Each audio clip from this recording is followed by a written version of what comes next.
आमच्या Venkatesh Nandanvan, Venkatesh little heart, Venkatesh solid, Venkatesh paradise या site मध्ये दिवाळी निमित्त बुकिंग करणाऱ्या ग्राहकांना खास सवलत। साई डेव्हलपर्स निर्मित अत्यंत कमी दरामध्ये सासवडमध्ये प्रथमच हिवरकर मळ्यामध्ये रेसिडेन्सी झोन मधील 1-2 गुंठ्याचे बंगलो प्लॉट उपलब्ध।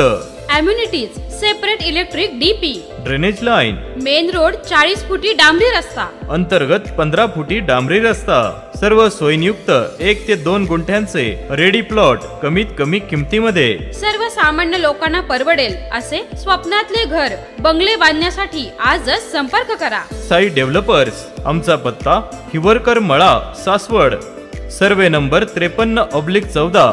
अधिक माहितीसाठी संपर्क मोबाईल 9850 53 39 06 आणि 9890 01 79 28। नमस्कार, सह्याद्री 24/7 या चॅनलवर आपल्या सर्वांचं मनापासून हार्दिक स्वागत। कैलासवासी श्रीमती रत्नाबाई भगवानराव सोनवणे यांच्या प्रथम पुण्यस्मरण वर्षश्राद्ध दिनानिमित्त हरिभक्त पारायण मनोज महाराज साळुंके यांचं सुश्राव्य कीर्तन पार पडलं।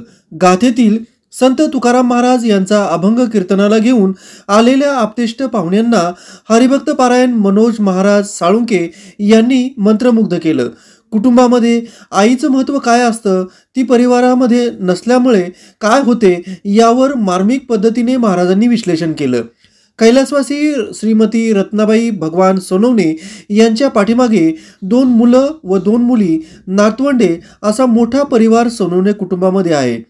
श्री सुमंत भगवानराव सोनवणे, श्री शिवाजी भगवानराव सोनवणे, श्रीमती सुलभा पायगोडे, सौ शारदा संभाजीराव जगताप असा मोठा परिवार सोनवणे कुटुंबाचा आहे। यावेळी भारतीय जनता पार्टी, राष्ट्रवादी काँग्रेस पार्टीचे अनेक नेते या वर्षश्राद्ध कार्यक्रम प्रसंगी उपस्थित होते। या प्रसंगी पुणे जिल्हा भाजपचे अध्यक्ष बाळासाहेब गरुड, उपाध्यक्ष सचिनजी पायगुडे, राष्ट्रवादी युवक काँग्रेस महाराष्ट्र प्रदेशचे सरचिटणीस अजिताबा घुले पाटील, पुणे जिल्हा युवक काँग्रेसचे अध्यक्ष श्री महेश शेठ टापरे, पुणे जिल्हा राष्ट्रवादी युवकांचे उपाध्यक्ष गणेश निगडे, भोर तालुका भारतीय जनता पार्टीचे अध्यक्ष जीवन आप्पा कोंडे, भोर तालुका कृषी उत्पन्न बाजार समितीचे संचालक निलेश पाटील सोनवणे, कोथळे गावचे माजी सरपंच वसंताबा जगताप, बांबवडे गावचे माजी सरपंच विजय गरुड, राजगड कारखान्याचे माजी संचालक रविदादा सोनवणे, अण्णासाहेब मगर महाविद्यालय शिक्षकेतर कर्मचारी तसेच गरुड, बांधल, पायगुडे, जगताप, कोकाटे, पासलकर, बोबडे, चव्हाण, शिंदे, करंजावणे, निंबाळकर परिवारातील नातेवाईक, पंचक्रोशीतील ग्रामस्थ व भजनी मंडळ सदस्य उपस्थित होते। सोनवणे परिवाराच्या वतीने पुणे जिल्हा शिक्षण मंडळाचे आजीव सभासद श्री के.टी. काका सोनवणे यांनी निर्देश व्यक्त केले। आपण पाहत आहात सह्याद्री 24/7। आमचा चॅनल सबस्क्राइब करायला विसरू नका। धन्यवाद।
Thank you.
प्रसंगी संप्राप्त कीर्तनरूपी सेवेसाठी निवडलेला अभंग जगद्गुरु जगद्वंदनीय देहूचे महान संत तुकोबराय साक्षात मानव देह घेऊन निजधामाला गेलेली महान शक्ती महान विभूती तुकोबराय यांचा जन्माला आलेल्या यशरायावत जडजीवांना खऱ्या अर्थानं विनंती करणारा हा अभंग आहे बाबा हो.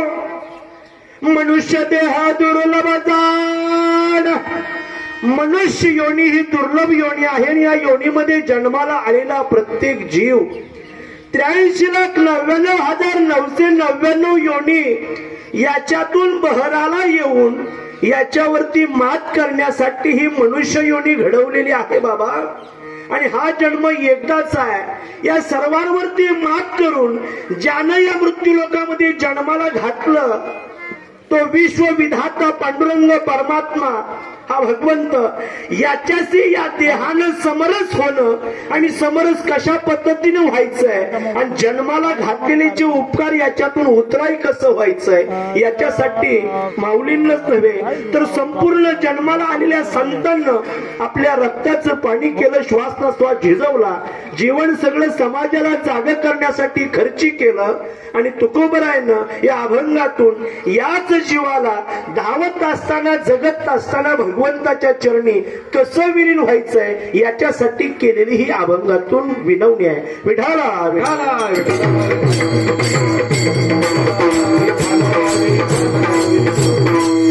हा खेळ नव्हे एकल्याचा, हा खेळ एकल्याचा नव्हे, परंतु चालू असणारी ही कीर्तन रूपी सेवा, सुंदर असं नियोजन, सुंदर अशी गायक मंडळी आहेत.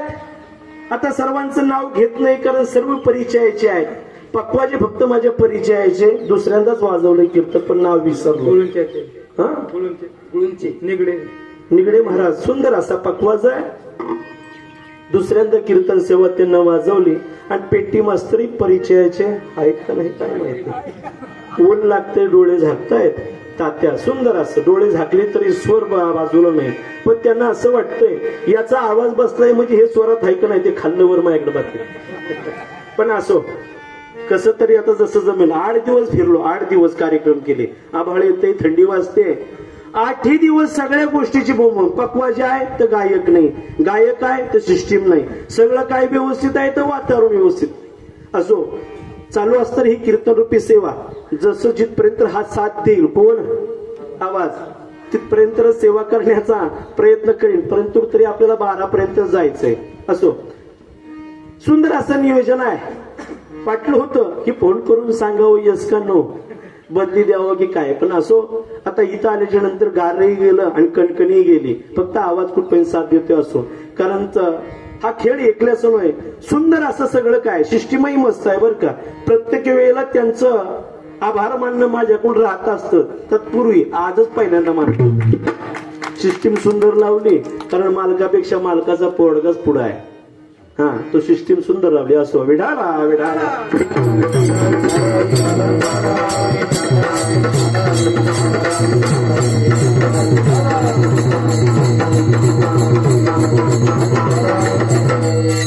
नियोजित असणारी ही कीर्तन रूपी सेवा कैलासवासी रत्नाबाई भगवानराव सोनवणे यांचं आज प्रथम पुण्यस्मरण तथापि वर्ष श्राद्ध आहे. आणि याच वर्ष श्राद्धाच्या निमित्तानं ही कीर्तन रूपी सेवा आहे. त्यांच्या पाठीमागं पाहिलं तर एवढं जे नियोजन त्यांना केलंय, त्यांची जी मुलं आहेत ती सुमंत भगवानराव सोनवणे हे प्रगतशील बागायतदार आहेत बरं का. कारण या काळी मातीमध्ये कष्ट करून त्यांना सुजलम सुलम असं जीवन घडवत असताना आज त्यांना आपल्या आईला निरोप देऊन त्यांचं 1 वर्ष पूर्ण झालं. त्याच पद्धतीनं त्यांचे द्वितीय चिरंजीव म्हणजे शिवाजी भगवानराव सोनवणे आणि त्यांच्या 2 कन्या सुलभाताई आणि शारदाताई, असं हे 4 अपत्य. परंतु ज्याचे होते त्यांनीच नेले, त्या तुमच्या आमची कायवा गेले. वेगी होय सावधान करू देवाचे भजन. मृत्यू लोकाचा नियम आहे, जन्माला येणं आणि जाणं, तिथं कोणी अडवू शकत नाही.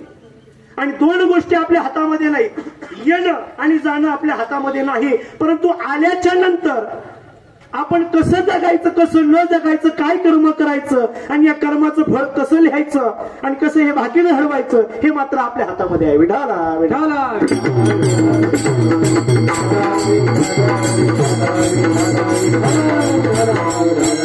आता प्रत्येक वेळी सांगण्याची गरज नाही. रत्नाबाई भगवानराव सोनवणे आजचं त्यांचं हे प्रथम पुण्यस्मरण आहे, वर्ष श्राद्ध आहे. आज त्यांना या मृत्यू लोकाचा निरोप घेऊन 365 दिवस पूर्ण झाले. आणि आज बरोबर यमनपुरी म्हणजे संयमापुरी म्हटलंय, या संयमापुरी जाऊन त्यांचं महाद्वारामध्ये त्यांचं आज खऱ्या अर्थानं बनवलेलं हे ओळखपत्र पाहिलं जाणार आहे. संयमापुरी पर्यंत जाण्यासाठी 10,32,000 किलोमीटरचा प्रवास 365 दिवस पूर्ण म्हटलं. हे कीर्तन म्हटलं की हे कीर्तन बाह्य अंगाने करावं लागत नाही, अंतरांगाने करावं लागतं. कारण जवळजवळ अंतरांगाने कीर्तन करायचं म्हटलं तर अभंगाची चौकट आणि वर्ष श्राद्ध याच्यावरतीच वक्त्याने बोलावं नाही का. याच्या पलीकडे बोललं की माणसं म्हणतात खळं राहिलं बाजूला आणि दळण दुसरीकडं. विठाला विठाला विठाला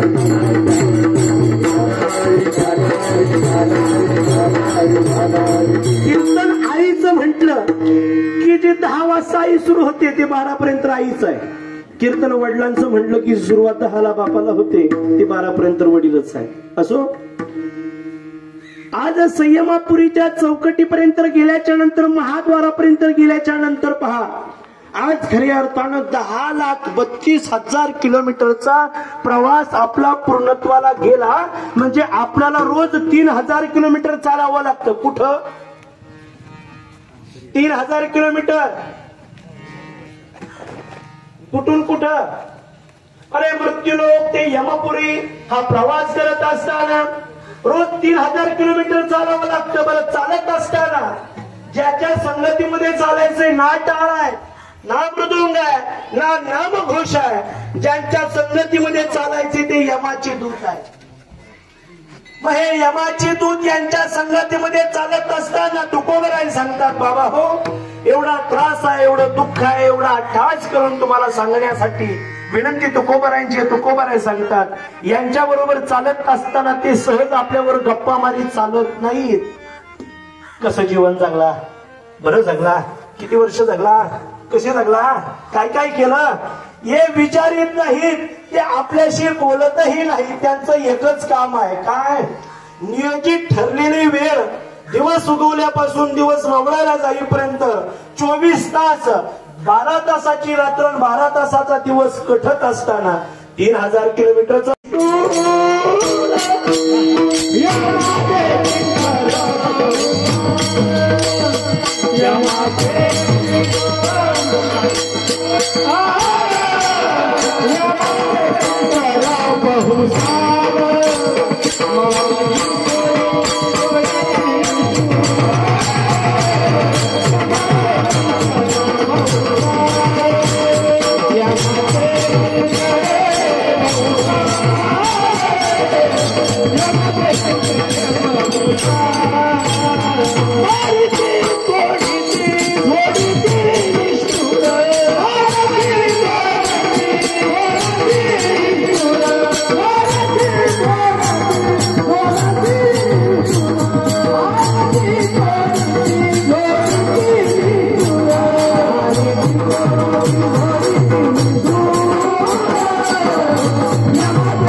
ती झोडीती निष्ठूर म्हटलंय.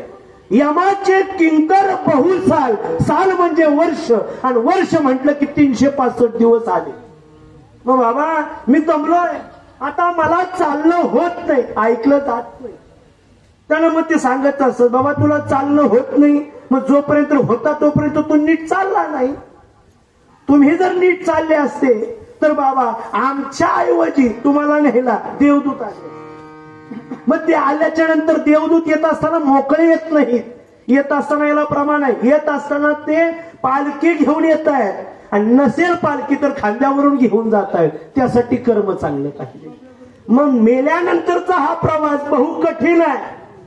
हा सुळावरची जशी पोळी भक्ती आहे, तसं मेल्यानंतरचा 365 दिवसाचा प्रवास हा बहु कठीण आहे. आणि बहु कठीण असताना हा प्रवास, एवढा 365 दिवस प्रवास करायचा, आणि यमद्वारामध्ये उभं राहिल्याच्या नंतर, उभं राहिलंय, आता तुम्हाला आत घ्यायचं का इथूनच परत माघारी पाठवायचं. आपल्या हातामध्ये किंवा गळ्यामध्ये ओळखपत्र दिलं जातं. आपल्या हातामध्ये आपलं ओळखपत्र आहे. हे ओळखपत्र आपली ओळख सांगत असतं, आणि चित्रगुप्त आपली ओळख ठरवत असतो. बाबा हा ओळखीचा आहे, याला जवळजवळ 65 वर्षापूर्वी मृत्यूलोकामध्ये धाडला होता नावागावासहित. हा ओळखीचा दिसतो, बाबा ओळखीचा. मग 365 दिवस प्रवास करून इथपर्यंत आलो. राम राम जय हरी, हो म्हणले आलो. तुम्ही माझ्या ओळखीचे आहात, हो म्हणले ओळखीचे आहोत. पण बघू या ओळखपत्रावरती तुम्ही कसा अभ्यास केलाय, जगत असताना कसे प्रश्न सोडवले, प्रश्नपत्रिका जगण्याच्या हातामध्ये दिली. देत असताना 100 मार्काचा पेपर आहे. आयुष्याचं गणित किती मार्काचं आहे? आयुष्याचं गणित 100चं आहे. किती वर्षाचं आयुष्य सांगितले? शतकी प्रमाण आहे. आयुष्य मानव आयुष्य मानव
अल्प आयुष्य देत असताना अल्प आयुष्य दिलंय. 100चं गणित आहे. त्याच्यामध्ये अर्धी रात्र आहे, अर्धा दिवस आहे. आणि अर्धी रात्र आणि अर्धा दिवस बरोबर 24 तासाचा एक दिवस असताना त्यामध्ये बालत्व आहे, त्यामध्ये तारुण्याचा भर आहे आणि त्यात राहिलं साहिलं ते वृद्धापकाळ. म्हणजे आयुष्याचं गणित सोडवत असताना कसं सोडवलं कसं न सोडवलं चित्रगुप्त सांगतायत. बाबा हे 100 मार्काचं गणित सोडवण्यासाठी हा पेपर 100 मार्काचा आहे. आणि हा 100 मार्काचा पेपर तुझ्या हातामध्ये दिला आणि दिल्याच्या नंतर पहिल्या प्रश्नाला सुरुवात केली. पहिला प्रश्न आहे, गर्भ अवस्थेमध्ये असतानाच पहिला प्रश्न जाणून घेतला आणि घेतल्याच्या नंतर मृत्यूलोकाचा प्रवास हा चालू झाला. गर्भाच्या अवस्थेमध्ये असताना जसं 6 महिन्याच्या पुढे गेल्याच्या नंतर आता या जीवाला जगणं कठीण झालं. आईच्या उदरामधून बाहेर पडण्याची घाई झाली आणि घाई झाल्याच्या नंतर त्या देवाला शब्द देऊ लागले, देवा मी तुला वचन देतो, तुला शब्द देतो, या मृत्यूलोकामध्ये मला धाड लवकर. असह्य जीवन या गर्भ यातना असह्य आहेत, याच्यातून बाहेर पाठवल्याच्या नंतर देवा मी तुला विनंती करतो, मृत्यूलोकामध्ये जन्म घेतल्याबरोबर तुझं आणि तुझं नाव घे. एक वेळ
भगवंताला वचन दिलं, त्या वचनातून या मृत्यूलोकामध्ये जन्म झाला.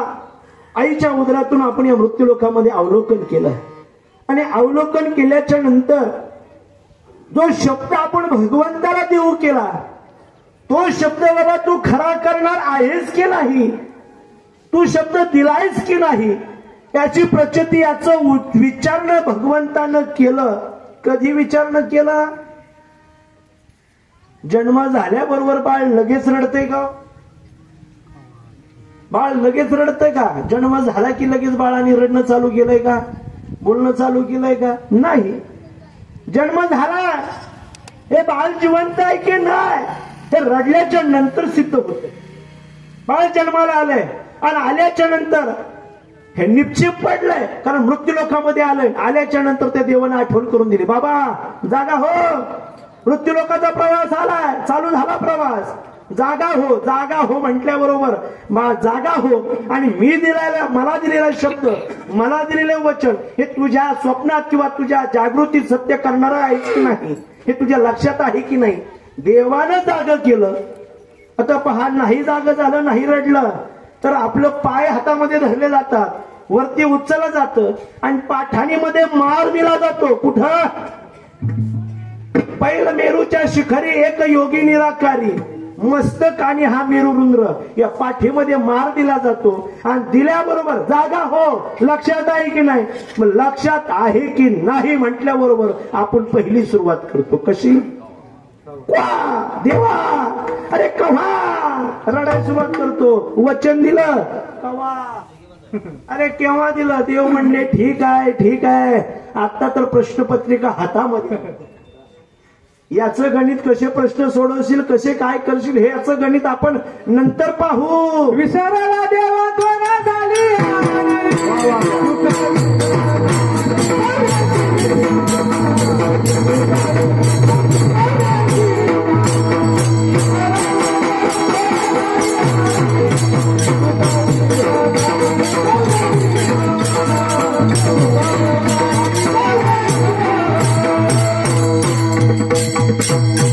विसरला देवा थोर झाले आणि देवाला विसरले आणि हळूहळू हळूहळू मृत्यू लोकांचा प्रवास चालू झाला. बाळ जवळजवळ रांगू लागलं, पालत होऊ लागलं, बोलू लागलं. आणि बोलत असताना तरी सुद्धा देव सांगतो हे निष्पाप आहे, हे निष्पाप आहे. अरे जोपर्यंत त्याला चांगलं काय, वाईट काय, सत्य काय, असत्य काय, हित काय, अनहित काय जोपर्यंत कळत नाही तोपर्यंत जीव निष्पाप सांगितला. निष्पाप आहे जीव, निष्पाप. त्याला कोणी जरी घेतलं असं वाटते जावं घ्यावं, पापा घ्यावा, त्याचा इतकं निष्पाप बाळ आहे. पण ज्या वेळेला ते बोलायला लागतं त्याला आपण विचारतो, बाळा तू कुणाचा आहे? तर त्या आई वडिलाचं नाव सांगताय. विचारलं, हे बाबा कुणाचे? माझे आहे. आई कुणाची आहे? माझी आहे. काका काकू कुणाची? माझे आहे. ज्या वेळेला त्याला माझं कळतं तिथून आयुष्याचं गणित फिरतं. जोपर्यंत निष्पाप आहे तोपर्यंत बाजू आपल्या बाजूने आहे. आणि ज्या वेळेला माझं माझं कळतं त्यावेळेला आयुष्याचं गणित हळूहळू चुकू लागतं. 5 मार्काचा प्रश्न आहे, परंतु बाबा त्या 5 मार्काच्या प्रश्नामध्ये उत्तर सही लिहिलं नाही, बरोबर लिहिलं आहे. आणि बघता बघता हे आयुष्याचं गणित हळूहळू हळूहळू हळू आपण सोडवत असताना दिवसेंदिवस मी आणि माझं, एकदा मी लागला, या मृत्यूलोकाचं कलियुगाचं वारं लागलं आणि स्वतःच्या स्वार्थापोटी आपण जगत असताना इतरांचा विचार करत नाही. माऊली सांगतात, आपण अंगे जरे नागवी जगाचे डोळे पतंग जैसा सणे दीपाचनी, डोळ्याला पट्टी बांधून आपण जागण्याचा प्रयत्न करतोय. हा प्रयत्न करत असताना आपलं हित पाहत असताना दुसऱ्याचं किती वाटोळ होते याचा विचार आपण करत नाही. तैसे मने वाचा काये, भरत या दुःख देत जाये, स्वार्थ साधिता न पाये. पराचे हित, माऊली सांगतात स्वतःचा स्वार्थ साधत असताना माकडीप्रमाणे जगतो आपण. जोपर्यंत पाणी गळ्यापर्यंत आहे तोपर्यंत पिल्लू बरोबर आहे. आणि एकदा पाणी नाका तोंडात जायला लागलं की त्याच पाण्यापासून नाक वरती काढण्यासाठी पिल्लू पायदळी घालणारी माकडी नाही. मग आपलं जीवन जगत असताना स्वतःचा स्वार्थ साधत असताना आपण दुसऱ्याचं हित पाहत नाही.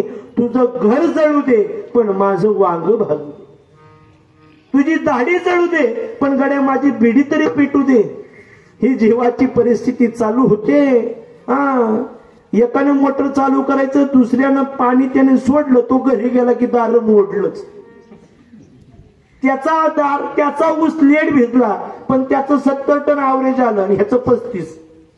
कशामुळं? अरे जसं कर्म आहे, जशी पेरणी आहे त्याच पद्धतीने जगावं लागतं. बीज बोये बबुल का, आम कहाँ से खाए.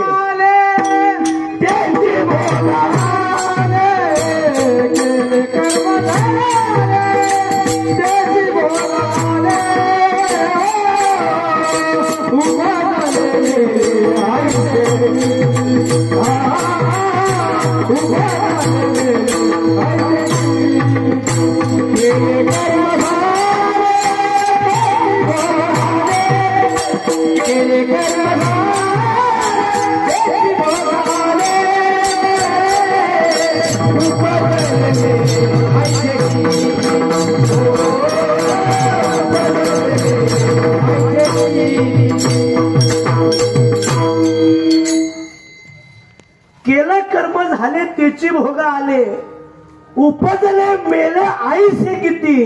कबीर जी सांगतात बीज बोए बबुल का आम कहा से खाए. अरे बाभळीचं बी लावेल तर काटा रुतेल, पण गंमत असे काटा मोडल्याशिवाय सुद्धा मार्ग सापडत. जोपर्यंत जगत असताना पायाला काटा मोडत नाही तोपर्यंत आपण खाली पाहत नाही, आणि एकदा काटा मोडला की मग मात्र खाली पाहतो आणि रस्ता निघतो. म्हणून जगत असताना जीवनामध्ये सुखही आलं पाहिजे आणि जीवनामध्ये दुःखही आलं पाहिजे. पण गप्प नावाचा पिता हा जीवाचा बाप सांगितलाय. प्रारब्ध हा बाप आहे आणि नीती ही आई आहे. मग या नीती आणि प्रारब्धाच्या पोटी ही दोन अपत्य जन्माला आली. त्या दोन अपत्याचं नाव आहे सुख आणि दुःख. पण आई वडिलांना मुलं 4 असो, मुलं 2 असो, मुलं 3 असो, सारखीच. पण या आशा काहीच न चले मग गळा पडेल फाशा. पुढे हुशार थोर आहे बोल सागा. सगळं काही असताना उपभोग घेता येत नाही केव्हा, जेव्हा इंद्रिय साथ सोडतात तेव्हा. हाव उठून आरिसा आंधळ्या दाऊ बैसा, बहिऱ्या पुढे ऋषिकेशा. अरे गाणी वकरी. आपली परिस्थिती कशी झाली आहे, जेव्हा कुठेच नव्हते काही तेव्हा या विश्वाची निर्मिती झाली आणि याचा आस्वाद घेण्यासाठी जीवरूपी प्राणी सोडला देवानं. पण आपण असून आपल्याला दिसना आंधळ्यासारखं. आता आंधळ्याला सांगितलं पहा ही सजीव सृष्टी आहे, इथं झाड आहे, इथं मंडप आहे, पहा डोळ्यानं. डोळ्यानं पहा, पण डोळेच नाही, पाहता येत नाही. येईल का?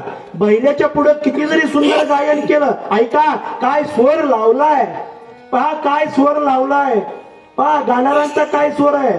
बुवाचा गेलाय पण गाणारांचा काय आहे पहा, ऐका. पण ऐकायला येत नाही का? कारण इंद्रियानं साथ सोडली.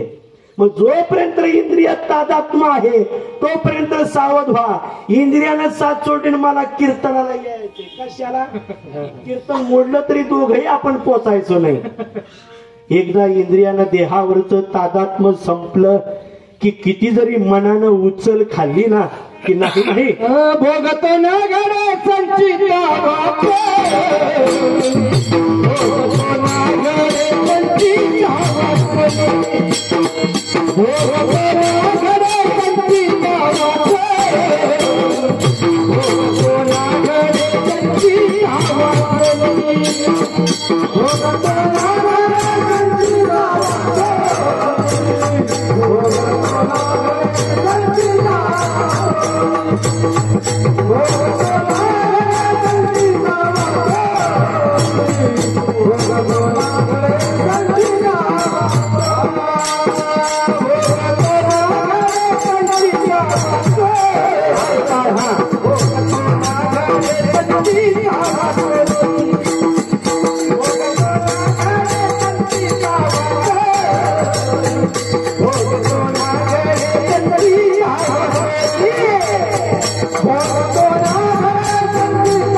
संचिता वाचवणी बाबा.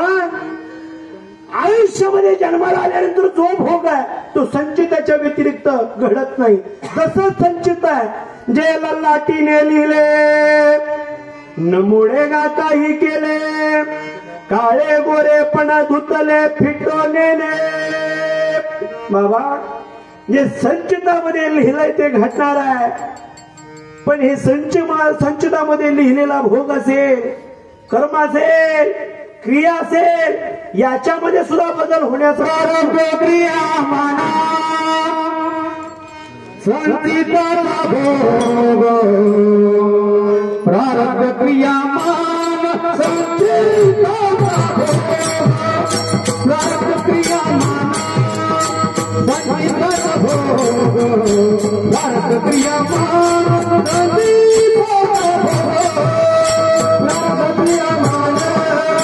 संचिताचा भोग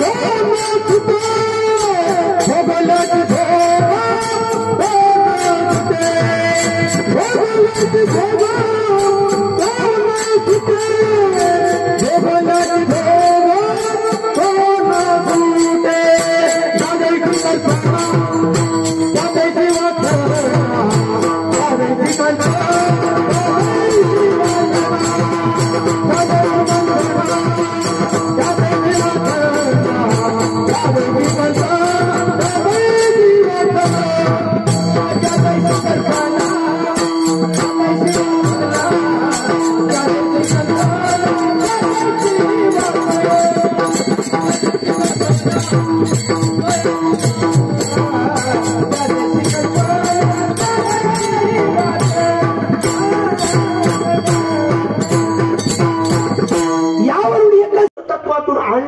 शरीर कार्य संपलं की ज्याचं त्याला द्यायचंय. बाबा आपण उष्ण आणलंय पक्षी अंगणाची उतरती ते का गुंतवण्या राहती तैसे असावे संसारी जोवरी प्राचीनाची दोधी. अरे दाणे वेचण्यासाठी आलेली पाखर आपलं कार्य संपलं की जशी विसाव्याला थांबत नाही तसं आपल्याला सुद्धा विसाव्याला थांबायचं नाही. आपल्याला आता इथला निरोप घेतला की जायचंय कुठं. आम्ही जातो आमचे गावा आमचा राम राम घ्यावा. जिथून आम्ही आलो तिथं निघालो. नियोजित जागा नियोजित घर नियोजित संपत्ती हे सगळं काही आम्हाला दिलं होतं. पण बाबा हो तुटला आयुष्याचा दोरा वाहुला पसारा. अरे बाबा हा पण पसारा आपण करून ठेवलाय. पण हा पसारा शेवटी वेळ आल्याच्या नंतर आपल्याला साथ देणारा नाही. कारण या विश्वामध्ये जीवाचं कोणीही नाही. माझे माझे म्हणोनी बाबा माझं घर आहे माझी ही प्रॉपर्टी आहे सगळं काही माझं आहे. जिकडं पाहावं तिकडं माझे नातलग आहेत माझे परिचयाची मंडळी आहेत. बाबा ही परिचयाची मंडळी आणि हे नातलग तुझ्या बरोबर आहेत कुठपर्यंत जोपर्यंत या देहातून चैतन्य निघून गेलं आणि जोपर्यंत पहिला अग्निप्रसाद देत नाही तोपर्यंत ही तुझी मंडळी आहेत. माझी मंडळी माझ्यासाठी गेल्यानंतर माझ्या शरीराला तसंच ठेवतील का. अरे मुंबईवाला कुठपर्यंत आले बघार यरवाळी 2-3 तास होऊन गेले का. कारण निसर्गाचा नियम आहे जगण्यासाठी ज्या कृमी देहामध्ये लागतात पहा जगण्यासाठी ज्या कृमी देहामध्ये लागतात एकदा चैतन्य निघून गेलं की त्याच कृमी देहामध्ये आल्या होतात आणि या देहाला खाण्यास सुरुवात करतात आणि त्याच्यापासून असणाऱ्यांना धोका आहे. म्हणून जी जिवंत माणसं आहेत ती माणसं आपल्याला जात असताना सांगतात यांना लवकर न्या. तुटला आयुष्याचा दोरा, एकदा दोर तुटला की बाबा हा पसारा काही कामाचा नाही, ही पेरणी काही कामाची नाही. मग शेवटी तुका म्हणे घालू तयावरी भार आणि वाहू हा संसार देवा पाहिजे. हा देहरूपी संसार आता त्याच्यावरती सोडून द्या. आणि खऱ्या अर्थानं शेवटी हा तोच आहे आणि त्याच्याशिवाय पर्याय नाही. म्हणून जागृती स्वप्नी त्याला हृदयामध्ये साठवा आणि नामधारक व्हा. विठोबा रघुमाई,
हाची उपदेश.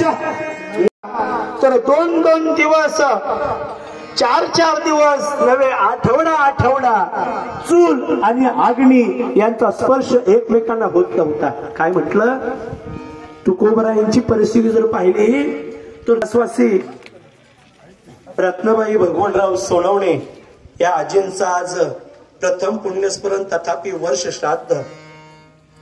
आणि त्यांचे चिरंजीव सुमंत भगवानराव सोनवणे आणि शिवाजी भगवानराव सोनवणे यांना सुंदर असं नियोजन करून हे प्रथम पुण्यस्मरणाचं वर्ष श्राद्धाचं एक कीर्तन रूपी पुष्प मजसारख्या पामराला गुंफण्याची संधी दिली. या विश्वामध्ये जर पाहिलं तर प्रत्येकाला यायचं प्रत्येकाला जायचं हा निसर्गाचा नियम जरी असला तरी आपल्यावरती निस्वार्थीपणे प्रेम करणारे 2च दैवत एवढी सांगितले. बाबा हो, गेले 28 युग विटेवरती वाचणारा पांडुरंग परमात्मा हा डोळे उघडून पाहतोय. भेटी लागे जीवा लागलीसे आस, बाहेर रात्र दिवस वाट तुझी तो वाट पाहतोय. परंतु बाबा, निस्वार्थी प्रेम करणारे हे 2 जीव आपल्यावरती आहेत.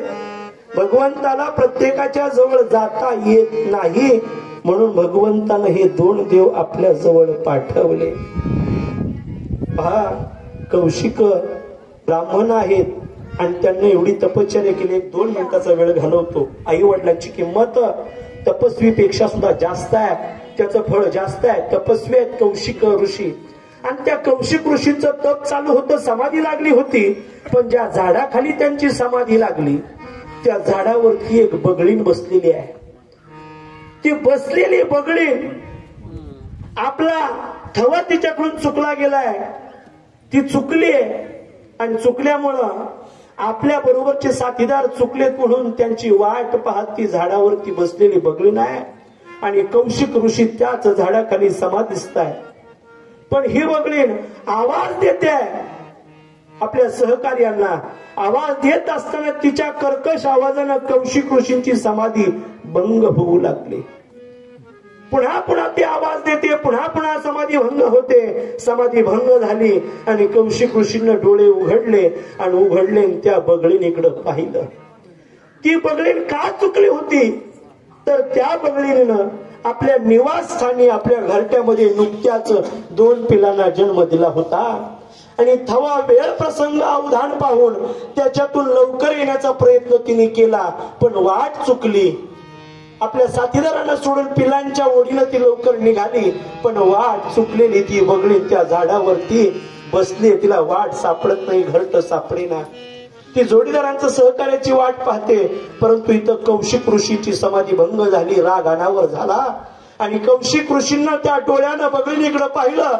मागचा पुढचा विचार न करता कौशिक ऋषीनं डोळ्यानं पाहिलं.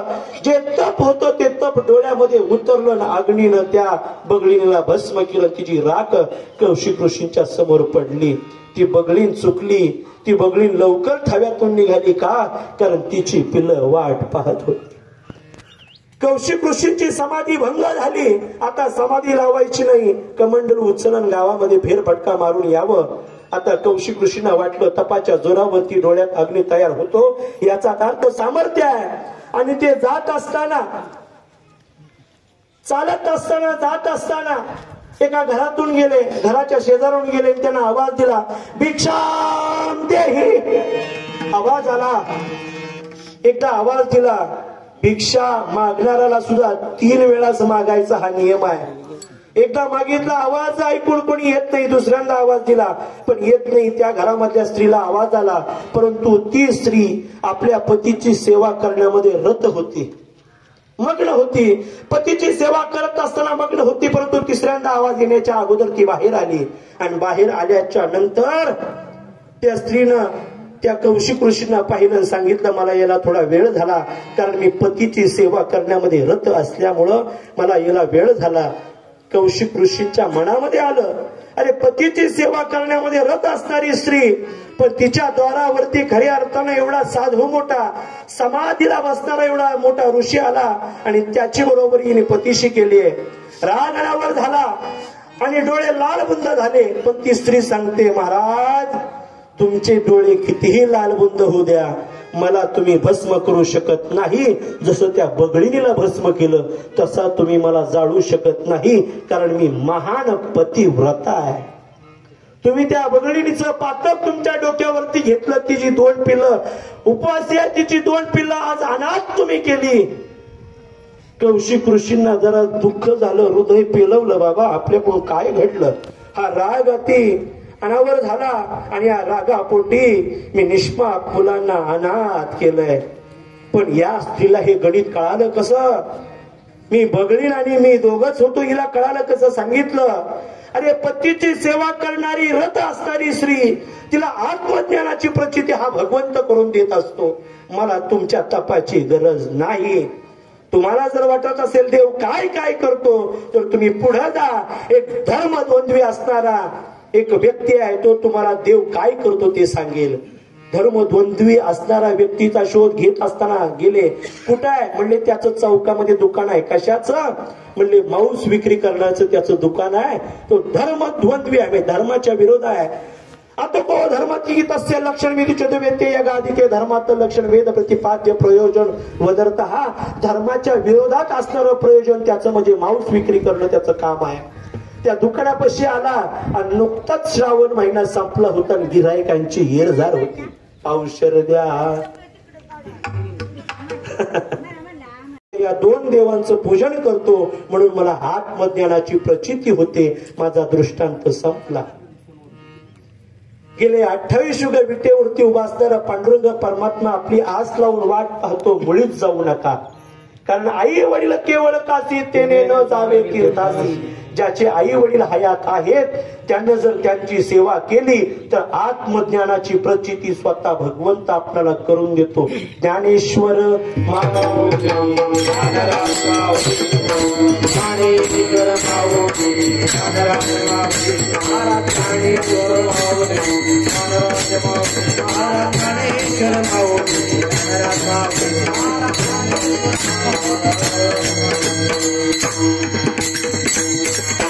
हित ते करावे देवाचे चिंतन करून या मन शुद्ध व्हावे.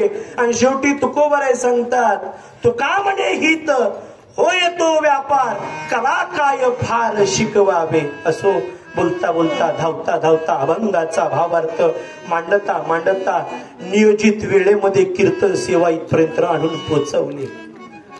आता आज कैलासवासी रत्नबाई भगवान सोनवणे, भगवानराव सोनवणे आज यमपुरीमध्ये म्हणजे संयमापुरीमध्ये उभ्या आहेत आणि त्यांच्या हातामध्ये कर्माचं ओळखपत्र आहे. पण बाबा या ओळखपत्रामध्ये जर समजा ओळख पटवत असताना काही कमी आणि जास्त झाला असेल, आपली ओळख पटत नसेल, तर मी कोण आहे, आपण कोणाची ना कोणाची तरी काय देतो, साक्ष देतो. काय देतो? साक्ष देतो. हे साक्ष देत असताना आता त्यांना साक्षीची गरज असेल आणि साक्ष देण्यासाठी तिथं कोणीही नसेल. पण बाबा, ही साक्ष त्यांनी कर्म करत असताना व्यवस्थित पद्धतीनं जगलाय, उभं आयुष्य जगलाय, त्यांची साक्ष आता आपण इथं बसवून द्यायची. तुम्ही म्हणाल इथं आपण बसून, तिथं साक्ष त्यांची द्यायची कशी? तर आता निर्वाणीचा अभंग होईल आणि आपली असणारी उपस्थिती, आपल्याला दिलेली ही जी फुलं आहेत त्याची पुष्पवृष्टी करायची आणि त्यांचं जीवन चांगलं व्यतीत केलंय. हे यमराजा, त्यांना जगत असताना पुढचं ज्या वेळेस त्यांची गती होईल, ती गती आमच्या साक्ष आहे, त्यांना गती चांगली द्यायची. निर्वाणीचा अभंग होईल आणि पुष्पवृष्टी होईल आणि आपण केलेली पुष्पवृष्टी ही एवढी बहुसंख्येने आपली साक्ष तिथं चालते आणि त्यांची गती पुढे चालते. आम्ही जातो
जागेवरती बसायचं, जागेवरती बसायचं. अजून आरती व्हायची आहे. होईल आता 1-2 मिनिटं श्रद्धांजली कोणाला अर्पण करायची करतील आणि नंतर आरती होईल.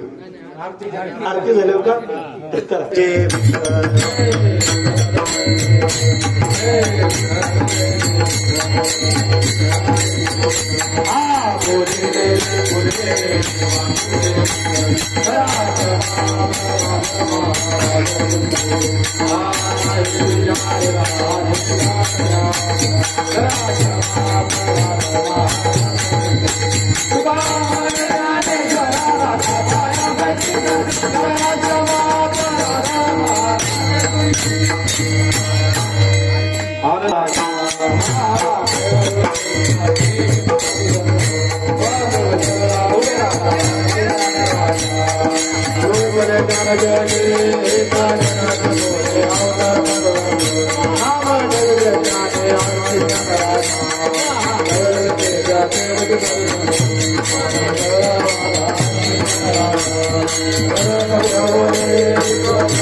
Bye.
अपने अपने माता पिता की जय.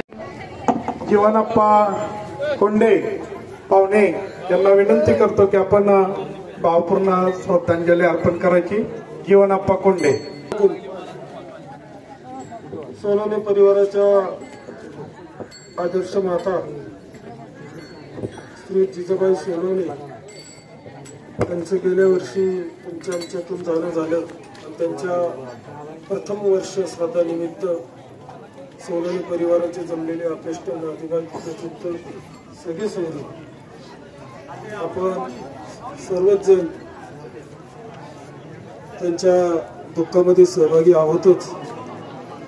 या ठिकाणी आपल्या सर्वांना हरिभक्त पारायण साळुंखे महाराज यांनी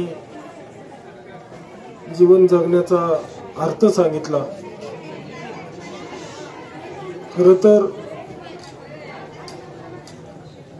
अशी कीर्तनं पूर्वीच्या काळामध्ये सप्त्यामध्येच आपल्याला ऐकायला मिळायची, परंतु अलीकडं आता समाजाची आर्थिक सुव्यवस्था ही सुधारली आहे. त्यामुळं अलीकडच्या काळामध्ये दशक्रिया विधी असेल किंवा 13वा असेल वर्षश्राद्ध असेल अशा वेळेस आपल्याला ह्या हरिभक्त जो संप्रदाय पंथ आहे त्यांचे अनमोल विचार आपल्याला ऐकायला मिळतात आणि त्यामुळं खरं तर आपल्या हिंदू धर्माची बळकटी होतेच होते, परंतु कौटुंबिक रचना सुद्धा त्याच्यामुळं चांगली राहते असं या ठिकाणी माझ्यासारख्या कार्यकर्त्याला वाटतं. आपण सर्वजण सोनवणे परिवाराच्या दुःखात सहभागी झालात त्याबद्दल मी आपल्या सर्वांचं सोनवणे परिवाराच्या वतीनं या ठिकाणी ऋण व्यक्त करतो.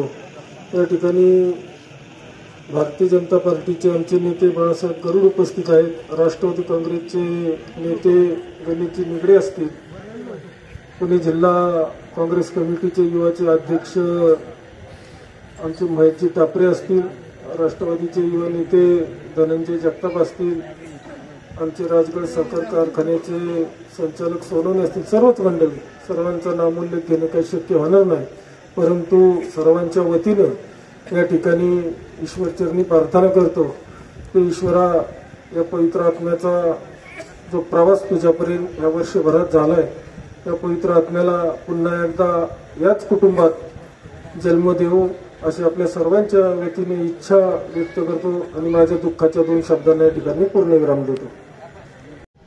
सर्व सोनवणे कुटुंबाचे नातेवाईक, आमच्या ज्येष्ठ भगिनी रत्नाबाई भगवानराव सोनवणे यांचं 1 वर्षापूर्वी निधन झालं. आज त्यांचा शेवटचा विधी या ठिकाणी संपन्न होतो आणि त्या निमित्ताने गेले वर्षभर सर्व आप्तसोख्यांनी, नातेवाईकांनी, मित्रपरिवारांनी या कुटुंबांचं जे साथवण केलं, प्रथमतः मी त्यांचं या ठिकाणी ऋण व्यक्त करतो.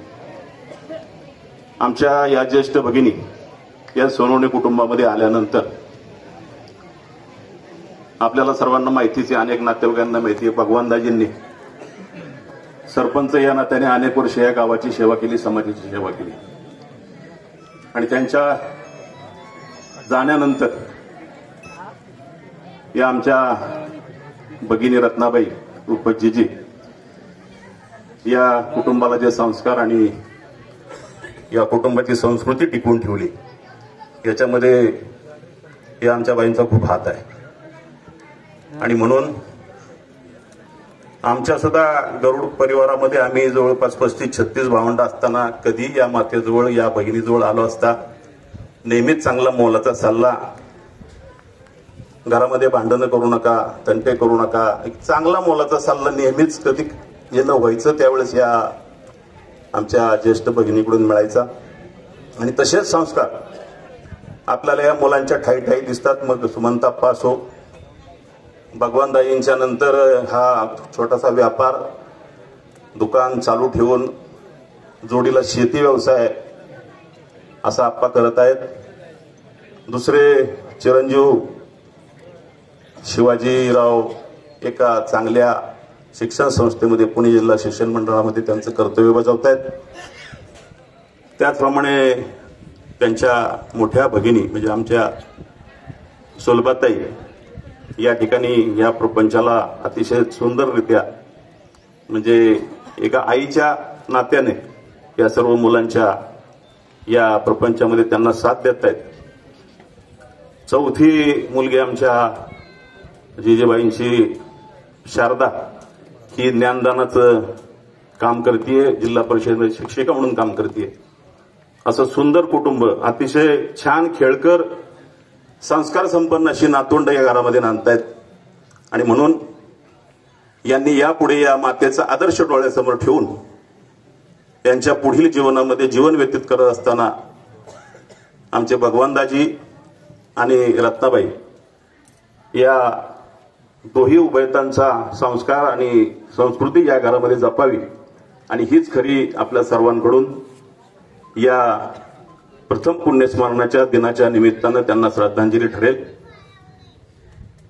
मी माझ्या गरुड परिवाराच्या वतीनं, भारतीय जनता पार्टी पुणे जिल्ह्याच्या वतीनं आणि त्याचबरोबर आमचे बाचेजावे आणि खडकवासला विभागातले आमचे भारतीय जनता पार्टीचे जिल्ह्याचे उपाध्यक्ष, मांडवीचे सरपंच पैलवान सचिनजी पायगुडे हे या ठिकाणी आलेत, त्यांच्याही वतीनं मी या ठिकाणी आमच्या रत्नाबाईंना, आमच्या मोठ्या भगिनींना या ठिकाणी भावपूर्ण श्रद्धांजली अर्पण करतो. त्याचबरोबर रत्नाबाई भगवानराव सोनवणे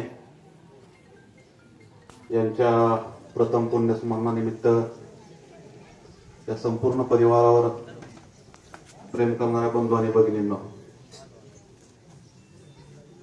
आज या प्रथम पुण्यस्मरणाच्या निमित्तानं आपण सर्वजण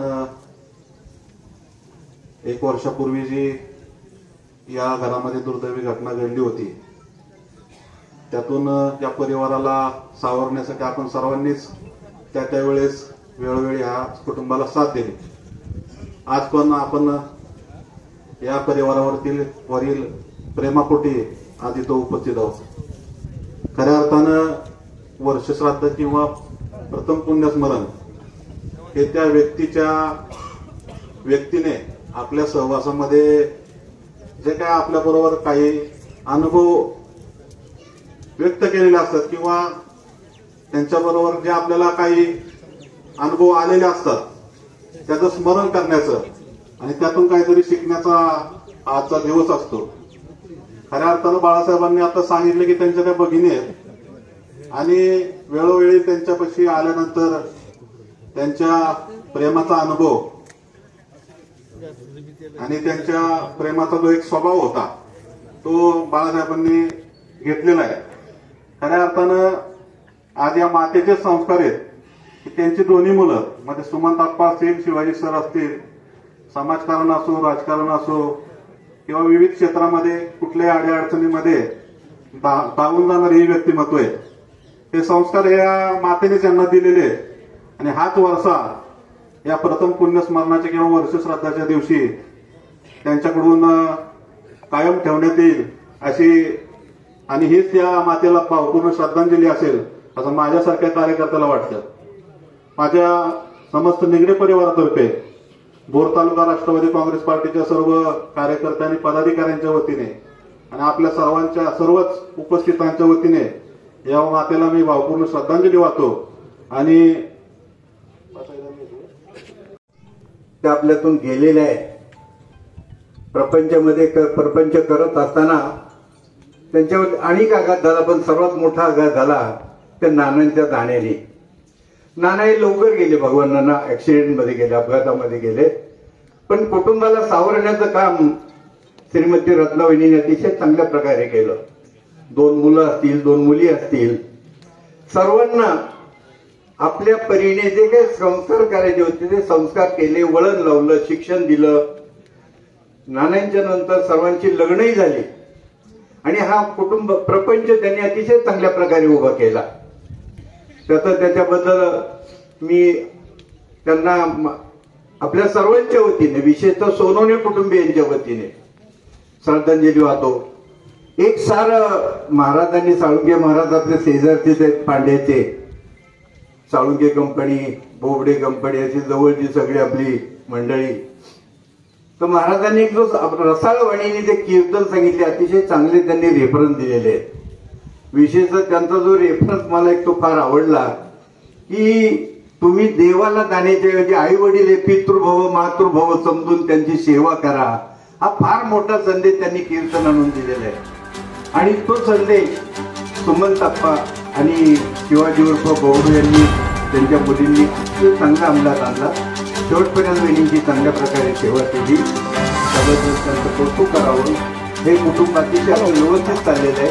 ते त्यांच्या परीने चांगली कामं करतात. अतिशय प्रामाणिकपणे मी आपल्या सर्वांच्या वतीनं श्रीमती रत्नाबाईंनी यांना श्रद्धांजली अर्पण करतो आणि त्यांच्या आत्म्याला शांती मिळावी, त्यांची अशी छाया अदृश्य रूपाने या कुटुंबावरती राहावी अशा प्रकारची कार्य व्यक्त करतो आणि माझ्या दोन